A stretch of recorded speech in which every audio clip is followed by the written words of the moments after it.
എടാ, നമ്മൾ കണ്ണടച്ച് തുറക്കുന്ന സമയത്തിനുള്ളിൽ വർഷങ്ങൾ പെട്ടെന്ന് പോകുന്ന എൻ്റെ മാമൻ പറഞ്ഞിട്ടുണ്ട്. കണ്ണടച്ച് തുറക്കും മുമ്പ് വർഷങ്ങൾ ഇത്ര പെട്ടെന്ന് പോകും? ആ, നീ ഒന്ന് കണ്ണടച്ച് നോക്കിക്കേ. കണ്ടാ, ഒന്ന് കണ്ണടച്ച് തുറന്നപ്പോ എത്ര വർഷം മുന്നോട്ട് എന്ന് കണ്ട. സത്യമല്ലേ, എല്ലാം ഇന്നലെ കഴിഞ്ഞാണ് ഇരിക്കണ്. അണ്ണാ എന്റെ കല്യാണം ഒന്ന് വരണം. എടാ ആരോമല, നിനക്ക് കല്യാണ പ്രായമായ? ഞാൻ കാണുമ്പോഴേ ഇച്ചിരി ഉണ്ടായിരുന്നോളൂ. അതൊക്കെ ഇപ്പൊ വലുതായി. നിങ്ങൾ രണ്ടാളും വരണം, എനിക്ക് കുറച്ച് ധൃതിയുണ്ട്. ഞാൻ പോട്ടെ. ഇന്നലത്തെ കല്യാണം അത്ര പോരായിരുന്നു. അതൊക്കെ ആരോമലിന്റെ കല്യാണം പൊളിയായിരുന്നു. ആരോമല, നീ എവിടെ പോണ? ഭാര്യ ഡെലിവറി ആണ്. എടാ ഇന്നലെ നിന്റെ കല്യാണം കഴിഞ്ഞാ? അണ്ണാവന്റെ കല്യാണം കഴിഞ്ഞിട്ട് 10 മാസമായി. ദിവസങ്ങൾ പോണപ്പോ ഇന്നലെ കഴിഞ്ഞാണ് ഇരിക്കണ്. അണ്ണാ ഞാൻ പോട്ടെ, കുറച്ച് ധൃതിയുണ്ട്. ഈ ലോകം ഇതെങ്ങോട്ട് പോണ? എടാ ഈ ഗ്രാമത്തിലെ പിള്ളേർ ഇതെവിടെയാടാ? എന്തോ എടാ എല്ലാത്തിനും വിദേശത്തേക്ക് കയറ്റി വിട്ടെന്ന് തന്നല്ലേ അണ്ണാ, ഇന്ത്യക്ക് വീട്ടുകാര് പറഞ്ഞാൽ മതിയില്ല, ഒന്നിനെ എവിടെ നിർത്താതെ അങ്ങ് കയറ്റി വിടുകയാണ്. എടാ ആരോമല, എവിടെ പോണ്ടാ? മോക്ക് ഡിഗ്രി അഡ്മിഷൻ വാങ്ങിയ പോണ. ഇവന്റെ കൊച്ച, എടാ ഇന്നലെ കൊച്ചിനെ നൂലായിട്ട് നമ്മൾ പോയാ?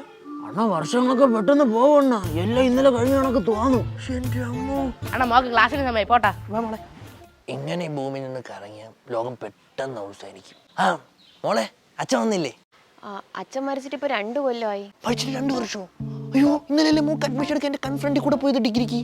എടാ ആരും മരിച്ചു. ഇവൻ മരിച്ചിട്ട് 1 വർഷമായില്ല. ഇത് എത്ര പെട്ടെന്നാ ഈ വർഷങ്ങൾ കടന്നു പോകുന്നത്.